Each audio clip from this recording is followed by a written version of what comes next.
ഒന്നാമത്തെ ഗവൺമെന്റ് അവസാനിക്കുമ്പോൾ ഈ ആരോപണങ്ങളൊക്കെ മറികടക്കാൻ അദ്ദേഹത്തെ സഹായിച്ചത് കോവിഡും വെള്ളപ്പൊക്കവും ഒക്കെയുള്ള സംഗതികളാണ്. കോവിഡും ഒരു ആരോപണം, വളരെ ശക്തമായ ആരോപണങ്ങളും അഴിമതിയും കുംഭകോണവും ഒക്കെ എത്രമാത്രം നടന്നു എന്ന് പറഞ്ഞാലും തെരഞ്ഞെടുപ്പിന്റെ തലേ ദിവസം ഒരു കിറ്റ് കിട്ടിയാൽ ചിലപ്പോൾ ചില ആളുകളെങ്കിലും അതിനനുസരിച്ച് വോട്ട് ചെയ്യും.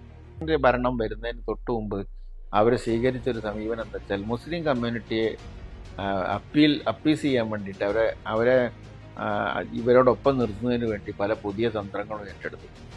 ഹിന്ദുത്വത്തിൻ്റെ മുമ്പിൽ ഏറ്റവും നല്ല കുട്ടിയായിട്ട് നല്ല പിള്ള ചമയാം, ഈ മുസ്ലിം കമ്മ്യൂണിറ്റി മുഴുവൻ വെറുക്കപ്പെട്ടവരാണ്, മോശക്കാരാണ് എന്ന് പറയാം. അദ്ദേഹം ജമാഅത്തെ ഇസ്ലാമിയായിട്ട് എത്രയോ തവണ കൂടി. അതായത് BJPയുടെ ലക്ഷ്യം കോൺഗ്രസ് മുക്ത ഭാരതമാണ്, CPMന്റെ ലക്ഷ്യം കോൺഗ്രസ് മുക്ത കേരളമാണ്. കാരണം അവർക്ക് കേരളമാണ് അവർ രാജ്യം, അതിൻ്റെ അപ്പുറത്തേക്ക് ചിന്തിക്കേണ്ട കാര്യമില്ല. ആരാണ് കമ്മ്യൂണിസ്റ്റുകാരുടെ പ്രമുഖർ? തൊഴിലാളി വർഗ്ഗമാണ് പ്രമുഖർ. പക്ഷെ അതെല്ലാം മാറി. ഇപ്പോൾ പ്രമുഖരെന്ന് പറഞ്ഞാൽ പൈസക്കാരാണ്, എല്ലാ ജില്ലയിലും പൈസക്കാരെ മാത്രം നോക്കണം. ദേശീയ അടിസ്ഥാനത്തിലും കോൺഗ്രസ് വളരെ ശക്തമായിരുന്ന കാലത്ത് ഇവർ കോൺഗ്രസിന്റെ എതിർപക്ഷത്താണ്, ശക്തമായിട്ട് കോൺഗ്രസ് വിരുദ്ധതയാണ് പ്രചരിപ്പിച്ചുകൊണ്ടിരുന്നത്. അങ്ങനെ കോൺഗ്രസ് വിരുദ്ധ പ്രചരിപ്പിച്ച് അവര് ശരിക്കും സംഘപരിവാറിന്റെ കൂട്ടത്തിലായി. പിണറായി ഗവൺമെന്റ് രണ്ടാം ഗവൺമെന്റാണ് ഇപ്പോൾ ഉള്ളത്.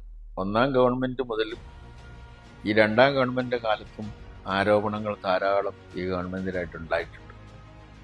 എല്ലാ മേഖലകളിലും ആരോപണം ഉയർന്നിട്ടുണ്ട്.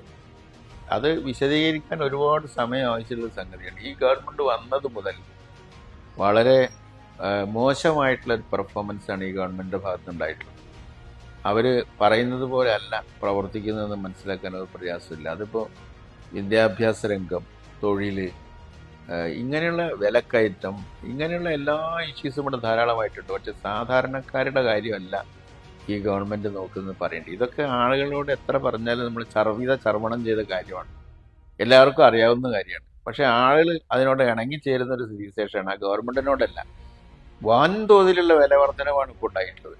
മാർക്കറ്റിൽ ദിവസവും വില കുതിച്ചു കയറിയാണ്.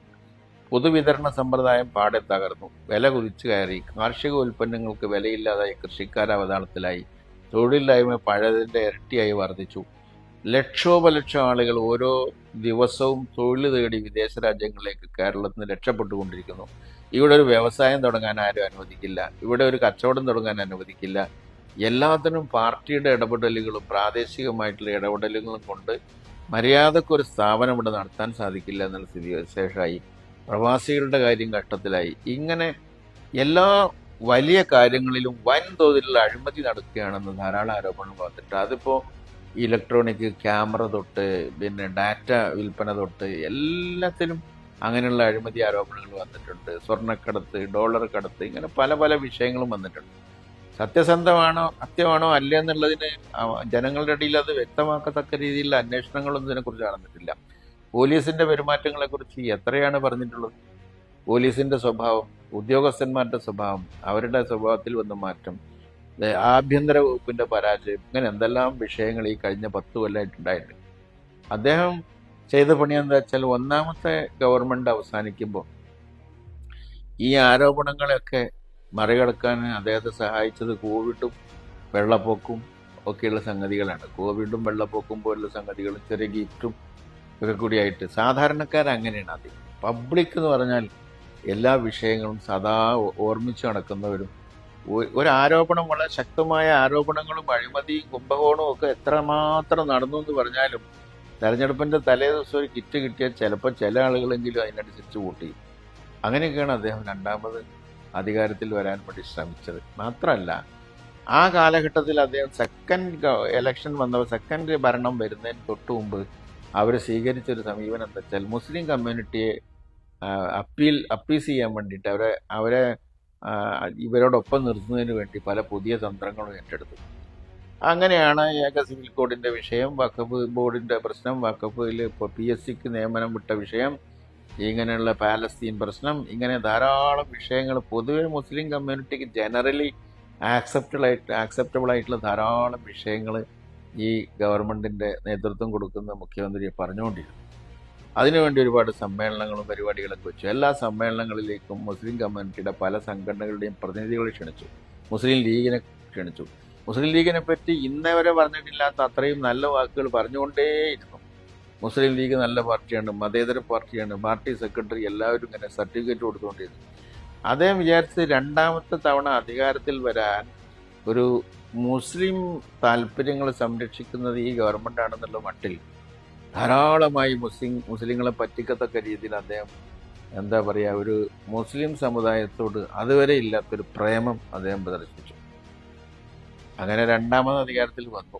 ഈ കിറ്റും വെള്ളപ്പൊക്കും കോവിഡും ഈ അപ്പീലും ഒക്കെ കൂടിയായിട്ട് വന്നു കഴിഞ്ഞപ്പോൾ മൂന്നാമത് അധികാരത്തിൽ വരലാണ് അടുത്ത ലക്ഷ്യം.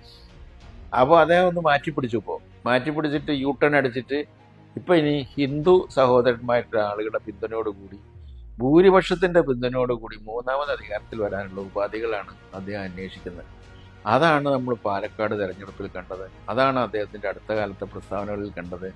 മുസ്ലിം ലീഗിനെയും ഒക്കെ ആക്ഷേപിക്കുന്നതിൽ കണ്ടത്. പാണക്കാട് തങ്ങളെ പറയാൻ പാടില്ല എന്നുള്ളതിൻ്റെ അർത്ഥം പാണക്കാട് തങ്ങളെ വരെ ആവശ്യമായി ആസ്ഥാനത്ത് വിമർശിച്ചത് പോലുള്ള സംഭവങ്ങൾ, ഇങ്ങനെയുള്ള സംഭവങ്ങളൊക്കെ എന്താണ് ഇപ്പോൾ അദ്ദേഹം മാറ്റിപ്പിടിച്ചു. അദ്ദേഹത്തിന് ബോധ്യപ്പെടുത്തണം, ഹിന്ദു ഭൂരിപക്ഷത്തെ ബോധ്യപ്പെടുത്തണം.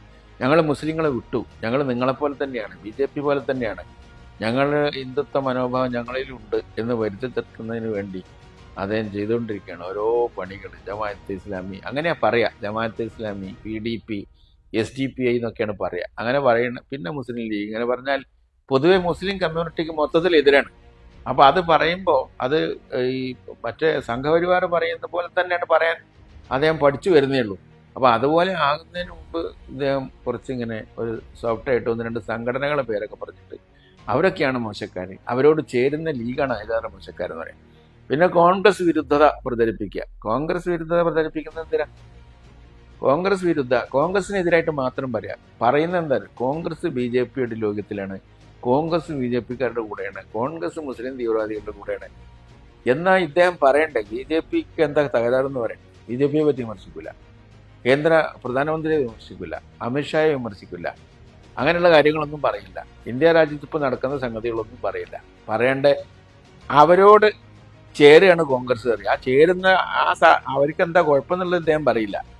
പറഞ്ഞാൽ ഇദ്ദേഹത്തിൻ്റെ അഭിപ്രായമായി മാറുമല്ലോ. അതുകൊണ്ട് ഇദ്ദേഹം കോൺഗ്രസിനെ അങ്ങോട്ട് ഇട്ടാണ്. അതായത് BJPയുടെ ലക്ഷ്യം കോൺഗ്രസ് മുക്ത ഭാരതമാണ്, CPMൻ്റെ ലക്ഷ്യം കോൺഗ്രസ് മുക്ത കേരളമാണ്. കാരണം അവർക്ക് കേരളമാണ് അവർ രാജ്യം, അതിൻ്റെ അപ്പുറത്തേക്ക് ചിന്തിക്കേണ്ട കാര്യമില്ലല്ലോ. അതുകൊണ്ട് കേരളത്തിൽ കോൺഗ്രസ് ഇല്ലാതാണ്. ഇവിടെ 2 കക്ഷികളാണ്, 2 മുന്നണികളാണ് ഏറെ വർഷങ്ങളായിട്ട്. ഇടതുപക്ഷ ജനാധിപത്യ മുന്നണി, ഐക്യജനാധിപത്യ മുന്നണി. അത് 3 ആകണമെന്ന് അദ്ദേഹം ആഗ്രഹിക്കുന്നുണ്ട്. കാരണം എന്താ, 3 ഷെയറായിട്ട് ഇത് മാറിക്കഴിഞ്ഞാൽ വലിയ മേജർ ഷെയർ മൂപ്പരുടെ ആകുന്നതാണ് മൂപ്പര് മനസ്സിലാക്കിയിട്ടില്ല. മനസ്സിലായോ? ഇടതുപക്ഷ ജനാധിപത്യ മുന്നണിയും ഐക്യജനാധിപത്യ മുന്നണിയും 2 തുല്യ ശക്തികളാണ്. അത് ഇടയ്ക്ക് ഒരു മുന്നണിയിലും ഇല്ലാത്ത ആളുകൾ സന്ദർഭോചിതമായി മെറിറ്റ് അനുസരിച്ച് മാറി വോട്ട് ചെയ്യും. അപ്പോൾ അവർ കുറച്ച് ഇവരെ ഇപ്പുറത്ത് വെറുപ്പ് തോന്നിയിട്ട് അപ്പുറത്തേക്ക് ചെയ്താൽ ആ മുന്നണി വരും, ഇപ്പുറത്തേക്ക് ചെയ്യുമ്പോൾ ഈ മുന്നണി വരും. അത് ഒരു സ്ഥിരമായിട്ടൊരു പക്ഷത്ത് നിൽക്കുന്ന ആൾക്കാരല്ല. പാർട്ടി മെമ്പർമാർ വോട്ട് ചെയ്താൽ ആരും ജയിക്കില്ല, ഇടതുപക്ഷം ജയിക്കില്ല, ഐക്യമുന്നണി ജയിക്കില്ല. ഒരു രാഷ്ട്രീയ കക്ഷിയിലും ഇല്ലാത്ത ഒരു ജനവിഭാഗം ഇവിടെ വളരെയധികം ഉണ്ട്.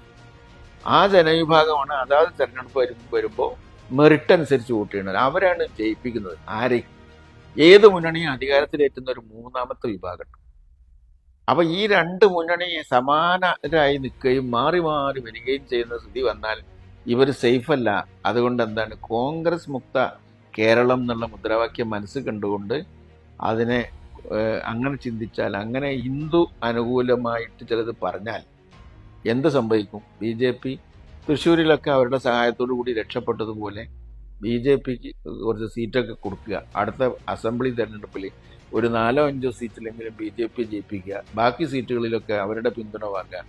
ഹിന്ദുത്വത്തിൻ്റെ മുമ്പിൽ ഏറ്റവും നല്ല കുട്ടിയായിട്ട് നല്ല പിള്ള ചമയുക. ഈ മുസ്ലിം കമ്മ്യൂണിറ്റി മുഴുവൻ വെറുക്കപ്പെട്ടവരാണ്, മോശക്കാരാണ് എന്ന് പറയാം. അദ്ദേഹം ജമാഅത്തെ ഇസ്ലാമിയായിട്ട് എത്രയോ തവണ അത് 1996, 2002, 2004, 2006 പലപ്പോഴും കൂട്ടുകെട്ടുകളുണ്ടാക്കി. SDPI ആയിട്ട് ചേർന്ന് ഭരിച്ചു, PDP ആയിട്ട് ചേർന്ന് ഭരിച്ചു, ഈ അബ്ദുൽ നാസർ മദനിയെ കാത്തു കുറ്റിപ്പുറത്തിരുന്നു. ഇങ്ങനെ എല്ലാ കാര്യങ്ങളിലും അവർ സ്വീകരിക്കുന്ന നിലപാട്. അതിൻ്റെ സംഗതി എന്താ വെച്ചാൽ, ദേശീയ അടിസ്ഥാനത്തിലും കോൺഗ്രസ് വളരെ ശക്തമായിരുന്ന കാലത്ത് ഇവർ കോൺഗ്രസിൻ്റെ എതിർപക്ഷത്താണ്, ശക്തമായിട്ട് കോൺഗ്രസ് വിരുദ്ധതയാണ് പ്രചരിപ്പിച്ചുകൊണ്ടിരുന്നത്. അങ്ങനെ കോൺഗ്രസ് വിരുദ്ധ പ്രചരിപ്പിച്ച് അവർ ശരിക്കും സംഘപരിവാറിൻ്റെ കൂട്ടത്തിലായി. അങ്ങനെ അവരെല്ലാം കൂടി ചേർന്നാണ് കോൺഗ്രസിനെ മാറ്റി ഒരു ഗവൺമെൻറ് ഉണ്ടാക്കുമ്പോൾ അതിന് വേണ്ട എല്ലാ ഒത്താശകളും ഇവർ ചെയ്തു കൊടുത്തു ഇല്ലേ. അന്ന് ഇവരോട് ചോദിച്ചപ്പോൾ പറഞ്ഞത് കോൺഗ്രസ് ഭരണത്തിലിരിക്കുന്ന ബൂർഷോസിയാണ്, ഈ BJP പ്രതിപക്ഷത്തിലുള്ള ബൂർഷോസിയാണ്. അപ്പോൾ ഭരണത്തിലിരിക്കുന്ന ബൂർഷോസിയാണ് ആവൽക്കരം, അവർക്കാണ് അധികാരമുള്ളത്. മറ്റേത് ആവൽക്കരാണ്. ഇപ്പോൾ ഭരണത്തിലിരിക്കുന്ന ബൂർഷോസി BJP ആണ്, അപ്പോഴും വരെ എതിരി കോൺഗ്രസിനാണ്. അപ്പോൾ പുറത്തേക്കുന്ന അതാണ് വലിയ പ്രശ്നം തന്നെ. അത് ഈ കേരളത്തിൻ്റെ ഒരു രാഷ്ട്രീയമാണ്. ഈ ഉത്തരേന്ത്യയിലും ഇതര സംസ്ഥാനങ്ങളിലും CPM തീരെ ഇല്ല. വളരെ മീഗറായിട്ടുള്ള അവിടെയും ഇവിടെ അല്പസ്വല്പം ആളുകളേ ഉള്ളൂ. ആ ആളുകളൊക്കെ തന്നെ ഇന്ത്യ മുന്നണിയുടെ ഭാഗത്ത് നിൽക്കുന്ന ഒരു വിശേഷമുണ്ട്. സീതാറാം യെച്ചൂരി വളരെ നല്ല രീതിയിൽ ഇന്ത്യൻ രാഷ്ട്രീയത്തെ വിലയിരുത്തിയ ഒരാളാണ്. അദ്ദേഹം ഇന്ത്യ മുന്നണിയെ സഹായിച്ച ഒരാളാണ്. ഇപ്പോൾ തന്നെ മാർക്സിസ്റ്റ് പാർട്ടിക്ക് പാർലമെൻറ്റിൽ 4 സീറ്റുണ്ട്. ആ 4 സീറ്റിൽ ഒരേ ഒരു സീറ്റ് K. രാധാകൃഷ്ണൻ്റെ സീറ്റ് മാത്രമാണ് അവരെ സീറ്റ്. ബാക്കി എല്ലാ സീറ്റും കോൺഗ്രസും ലീഗും ചേർന്ന് പിന്തുണച്ച സീറ്റാണ്. തമിഴ്നാട്ടിലെ 2 സീറ്റും കാശ്മീരിലെ തരിഗാമിയും ഒക്കെ എങ്ങനെയാണ് അവിടെ വന്നത്? നല്ല ഒന്നാം തരം സീറ്റല്ലേ തമിഴ്നാട്ടിലൊക്കെ അവർക്ക് കൊടുത്തത്. അല്ലെങ്കിൽ തന്നെ ജയിക്കണം, അവർക്ക് ആരുമില്ലാത്ത സീറ്റ്. 4 സീറ്റുള്ള ഒരു പാർട്ടിക്ക് 3 സീറ്റും കോൺഗ്രസിന്റെ പിന്തുണയോട് കിട്ടിയിട്ട് മുസ്ലിം ലീഗ് അടക്കം പിന്തുണ കൊടുത്തിട്ടുള്ള സീറ്റായിട്ട് ഈ ഒരു സീറ്റ് മാത്രമാണ് അവൻ്റെ സ്വന്തം ഉള്ളത് ഇല്ലേ. അതും രാധാകൃഷ്ണൻ്റെ ഒരു വ്യക്തിപ്രഭാവം അതിൽ വേറെ ഉണ്ട്, അതുകൊണ്ട് കൂടിയാണ് കിട്ടിയത്. അപ്പോൾ ഇന്ത്യ മുന്നണിയുടെ ഭാഗമായിട്ട് നിൽക്കാൻ ആഗ്രഹിക്കുന്ന കേന്ദ്ര നേതൃത്വം ഉണ്ടായിരുന്നു. അൺഫോർച്ചുനേറ്റ്ലി സീതാറാം യെച്ചൂരി നമ്മളോട് വിട പറഞ്ഞു. അതിനെ തുടർന്ന് പ്രകാശ് കാരാട്ട് വന്നിട്ടുണ്ട്. അതിപ്പോൾ പിണറായിക്ക് ഒന്നും കൂടി ബൂസ്റ്റ് ആയിട്ടുണ്ട്. കാരണം മുമ്പേ അദ്ദേഹം ഈ കേരള CPMൻ്റെ കൂടെയാണ്. അത് കാരണം എന്താ വെച്ചാൽ ഇദ്ദേഹമാണ് പറഞ്ഞത്, അവർക്ക് വേണ്ടിയാണ് അദ്ദേഹം പറഞ്ഞത്. ഈ ഫാസിസം എന്നൊക്കെ വെറുതെ പറയല്ലാണ്ട് അതൊന്നും ഡൽഹിയിൽ അടുത്തൊന്നും എത്തിയിട്ടില്ല, അത് ഇവിടുന്ന് പുറപ്പെട്ടിട്ടുള്ളൂ എന്ന് പറഞ്ഞ ആളാണ് ഈ പ്രകാശ് കാരാട്ട്. അദ്ദേഹത്തിൻ്റെ ഒരു ഡീവിയേഷൻ ഉണ്ട്, ഒരു റൈറ്റ് ഡീവിയേഷൻ ഉള്ളൊരു കമ്മ്യൂണിസ്റ്റ് നേതാവാണ് അദ്ദേഹം. ആ ഡീവിയേഷൻ ഇവിടെയുണ്ട്. അതിൻ്റെ തുടക്കം ഇവിടെയാണ് അധികമായിട്ട് വരിക. അപ്പോൾ ഇവിടെ ഒരു ഹിന്ദുത്വ വലതുപക്ഷ രാഷ്ട്രീയമാണ്. തൊഴിലാളി വർഗ്ഗമല്ല, കൃഷിക്കാരനല്ല, കർഷക തൊഴിലാളിയല്ല, തൊഴിലില്ലാത്തവരല്ല. ഇത് മാത്രമല്ല, ഈ CPMൽ ഇപ്പോൾ മുമ്പ് നമ്മളെ പിണറായി മാത്രം പറഞ്ഞിരുന്നെങ്കിലും ഇപ്പോൾ ബാക്കിയുള്ളവരും പരുവപ്പെട്ടിട്ടുണ്ട്. ഇപ്പോൾ ഗോവിന്ദമാഷായാലും AK ബാലനായാലും സ്വരാജ് ആയാലും MP രാജേഷ് ആയാലും അവരൊക്കെ ഇപ്പോൾ പരുവപ്പെട്ട് മുഖ്യമന്ത്രി പറയുന്നതിന് സപ്പോർട്ട് ചെയ്യുന്ന ഒരു സാഹചര്യത്തിലേക്ക് വന്നിട്ടുണ്ട്. അദ്ദേഹത്തിൻ്റെ ഈ കളിയിൽ തുടർന്നാലേ വീണ്ടും അധികാരത്തിൽ 3ാമത്തെ ഊഴം കിട്ടുമെന്നാണ് അവർ നോക്കിക്കൊണ്ടിരിക്കുന്നത്. അതിനുവേണ്ടിയുള്ള പരിശ്രമമാണ്. അതിനുവേണ്ടി ഇപ്പോൾ ഈ വർഗീയത പറഞ്ഞ് ഇങ്ങനെ അതാണല്ലോ ഇപ്പോൾ ഈ അടുത്ത കാലത്ത് പരസ്യങ്ങളൊക്കെ വന്നത്. ഈ വർഗീയതയൊക്കെ വന്ന് പാലക്കാട് തെരഞ്ഞെടുപ്പിലൊക്കെ രാഷ്ട്രീയം പറയാതെ വേറെ പല കാര്യങ്ങളും പറഞ്ഞത് ഈ ഉപതെരഞ്ഞെടുപ്പുകളിൽ ഉണ്ടായതൊക്കെ നമുക്ക് കാണാം. പക്ഷേ അതൊന്നും കേരളത്തിലെ ജനങ്ങൾ വിശ്വസിച്ചില്ല എന്നുള്ള വേറൊരു വശമുണ്ട്. കേരളത്തിലെ ജനങ്ങൾ അത് ഏറ്റെടുത്തില്ല. ചേലക്കരയിൽ അവർക്ക് കഴിഞ്ഞ തെരഞ്ഞെടുപ്പിൽ കിട്ടിയ ഭൂരിപക്ഷത്തിൻ്റെ 1/3 ഇത്തവണ ഭൂരിപക്ഷം കിട്ടിയത്. UDFൻ്റെ രമ്യ ഹരിദാസ് തോറ്റെങ്കിലും 8611 വോട്ട് അധികമാണ് കിട്ടിയത്. ഈ പാലക്കാട് കഴിഞ്ഞ തവണത്തെ ഭൂരിപക്ഷത്തിൻ്റെ 5 ഇരട്ടിയാണ് രാഹുൽ മാങ്കൂട്ടത്തിന് കിട്ടിയത്. 5 ഇരട്ടി. അവിടെ BJPക്ക് അടക്കം വോട്ട് കുറഞ്ഞു ഇല്ലേ, വോട്ട് കുറഞ്ഞു. അതുപോലെ നഗരസഭാ പ്രദേശത്തിൽ പോലും 4590 വോട്ടുകൾ BJPക്ക് കുറഞ്ഞു. അപ്പോൾ വലിയ വിജയമാണ് രാഹുലിൻ്റെ വിജയം ഉണ്ടായത്.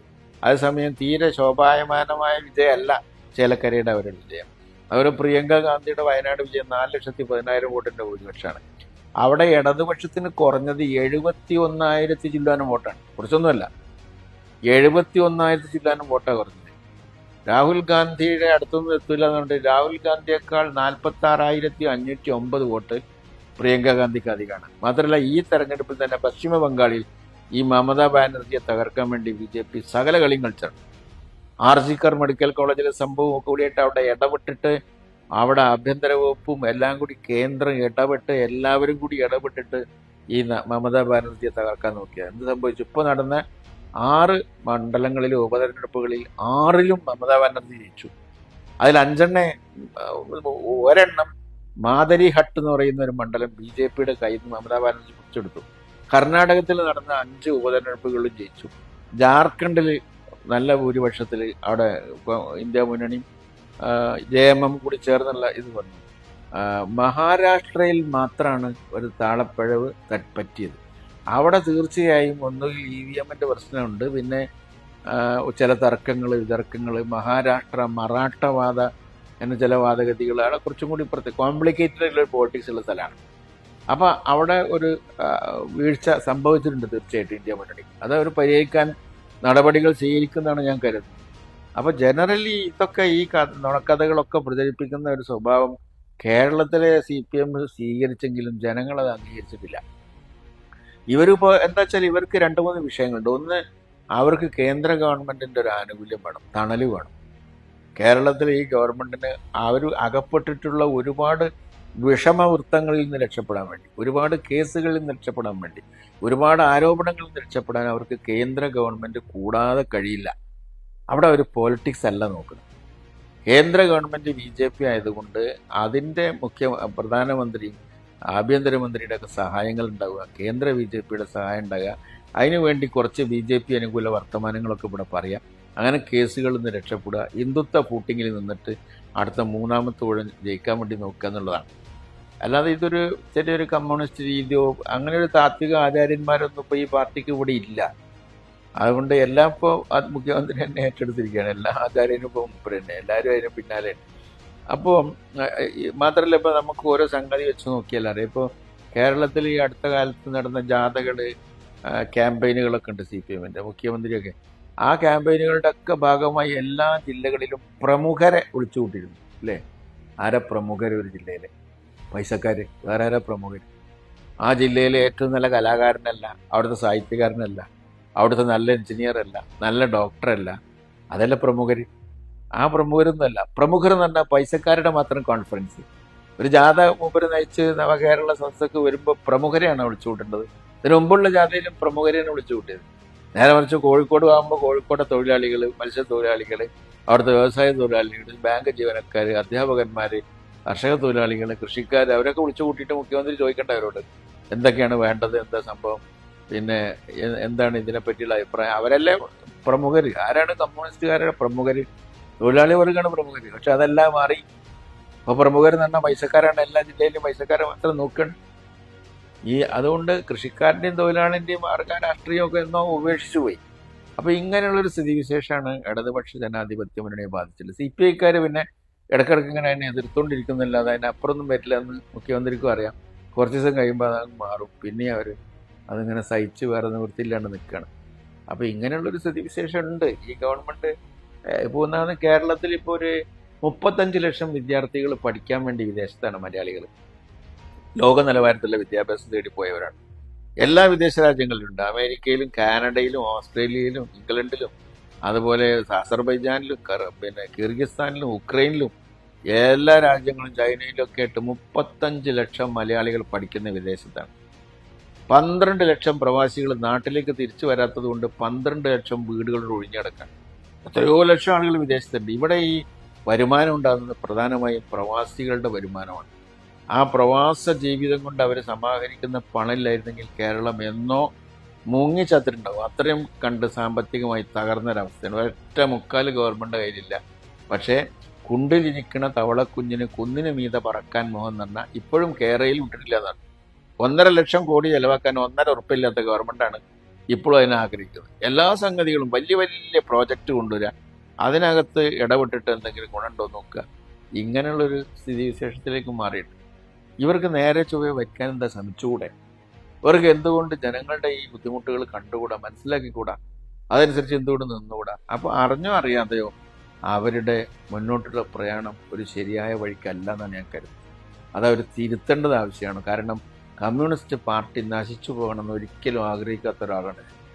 ഞങ്ങളാരും അത് ആഗ്രഹിക്കുന്നില്ല. അവർ ഇന്ത്യ മുന്നണിയുടെ ഭാഗമായി, സെക്കുലറിസത്തിൻ്റെ ഭാഗമായി, BJPയുടെയും അതുപോലെ ഏകാധിപത്യത്തിനും ഫാഷിസത്തിനും എതിരായി ഒക്കെ ഉറച്ചു നിൽക്കുന്ന എല്ലാ സ്ഥലത്തും അവരുടെ മുഖ്യശത്രു കോൺഗ്രസ് അല്ലെന്നും മുഖ്യശത്രു ഈ UDF അല്ലെന്നും മുഖ്യശത്രു മറ്റവരാണെന്നും ചുരുങ്ങിയത് അങ്ങനെ ഒരു മെസ്സേജെങ്കിലും അവരുടെ പാർട്ടി അണികൾക്കെങ്കിലും കൊടുത്ത് അവർ മുന്നോട്ട് വരേണ്ടതാണ്.